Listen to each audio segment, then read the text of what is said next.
first violinist, man. Oh, wow. It's still good. The guy's in the workshop busy. Did you ever think that you would play with a symphony? The orchestra? No, I never thought that we'd be playing with a symphony ever. It's not something that ever really entered my mind, like a dream type of thing. I think purists would argue that am I playing classical music? I'm playing with classical music.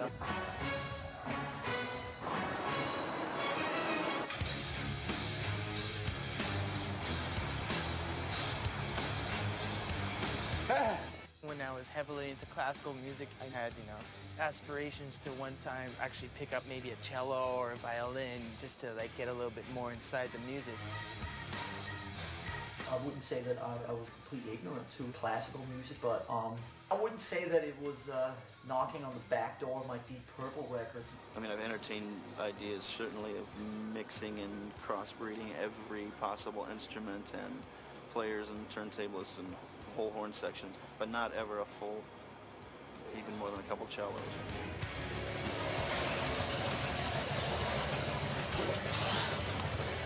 Hey, Neuter. Hey. No, none of that.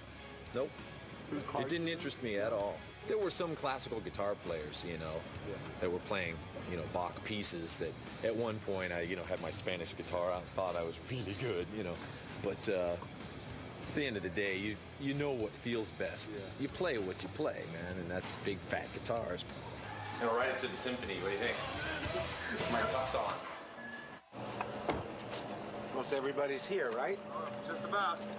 Michael Kamen actually is the person who approached us and asked us if we were interested in doing something with the San Francisco Symphony. This is one of the most respected symphony orchestras in the world, and Michael Kamen felt our music was really suited for that type of interpretation. He's worked with us before on Nothing Else Matters and a few other rock things that he's done, so he's bridged the two worlds a couple times before. That's what I wake up and do, is I play my music, which is really a combination of rock and roll and classical music. We made the decision to do this project in the fall of '97, stayed in touch constantly. Michael came out and spent some time with us on the road. Metallica are about the loudest band you could possibly invent. And although I've done it with Pink Floyd and orchestra, I've done it with Eric Clapton and orchestra, I've done it with Bob Dylan and orchestra, this is the first time we've ever actually taken it to the full tilt and said, Metallica. Take that mini disc, plug it in. They're so horny to do this. Horny to do this? Yeah, they are. I mean, the brass players were like salivating over the parts, looking at the music and going, wow. It took me 2 minutes to go, because they went, pum. And I went, no. Oh, and they played it exactly. I wasn't sure what to expect. I kind of thought it was going to be where he just, deciphers the Metallica music and kind of the rigidity of the riffs and the 4/4, 8/4, all these things, and kind of just enhance those parts and go along with us. And I didn't know how else to hear it. At the end of the rehearsal, the orchestra stood up and went. And then all the orchestra personnel, the hunters who run them, came and said, they never did that. And it is true, orchestras never give anything away. So that's a good sign. It's a very good sign. There's plenty of skeptics out there. Oh, it's not going to work. People shaking their head. And this has to be taken with, a grain or two of salt, because this is just, it's all about having fun and trying something new. If it fails, hey, all you can say is we tried. But if it's great, then it'll be even sweeter. Now they're more secure about themselves, and there's no question that Metallica are Metallica. So this doesn't raise questions. This is just an experiment, and it's a pretty far out one, pretty brave. It's a good time to play for I'm going to think about that for the rest of my life. There's no caviar. There's no champagne. There's no foie gras. No? I think underpaid. So now you should probably hear it. Where's the record button?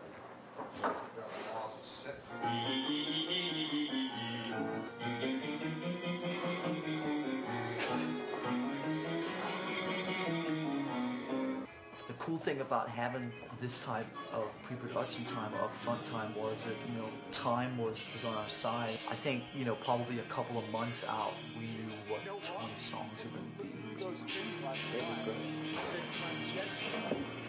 What's your Cthulhu? Run Cthulhu? Yeah, we have Cthulhu. That was the first thing we played. Put Cthulhu in. Cthulhu. You're not playing that song, right? Which one?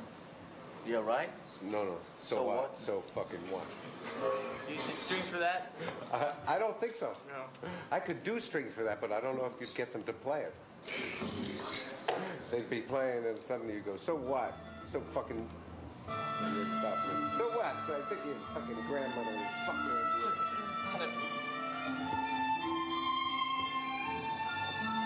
And Michael came in with the mini disc and recorded the live performance of 50 pieces of the orchestra the first time that they'd seen any paper. They didn't know what to expect. Most of them have never heard Metallica. And for them, a piece of music is something that they can play no matter what it is. I mean, the common expression is they'll play fly shit.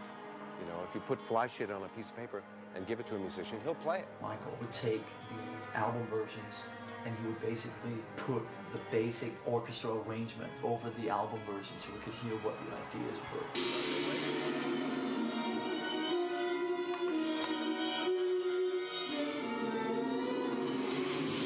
Titanic?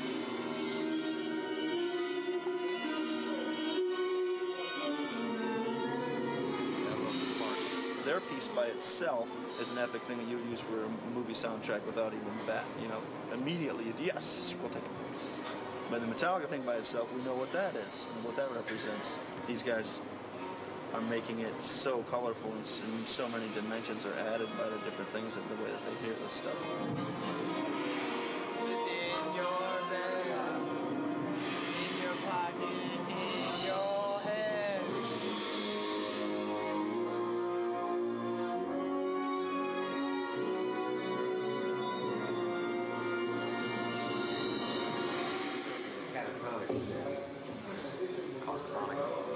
Wow. Is this on stage? Huh? Yeah, the whole stage. It's lovely. It was great. Anyway, you like the orchestra? That sounds good.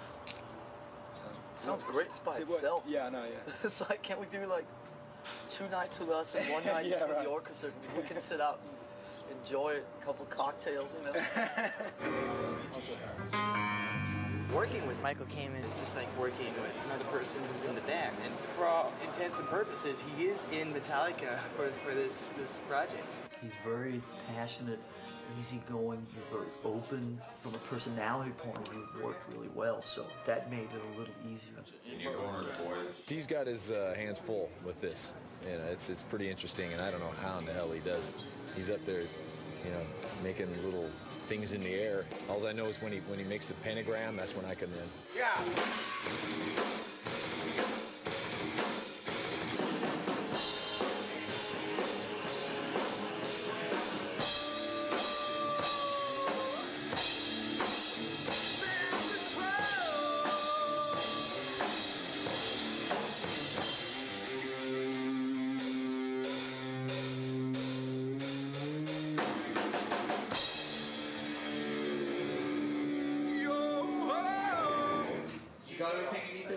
It was a good working relationship, you know, where Michael was coming from and an opportunity to work with him, not just do the project with any guy, but so that was the attraction.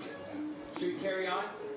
You should go over the 2 new songs. We're playing 2 new songs, No Leaf Clover and Minus Human. I think we felt that there would be another level of excitement to the project if there would be some material that was not just foreign to them, but also foreign to us.